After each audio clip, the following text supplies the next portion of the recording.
Welcome to Disney This Day. I'm Egon Bonkers. And on this day in 1938, an East Coast premiere of Snow White and the Seven Dwarfs was held at Radio City Music Hall in New York.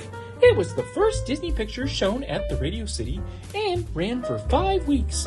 In a full circle moment, a musical production of Snow White, known as Snow White Live, would premiere in the venue in 1979.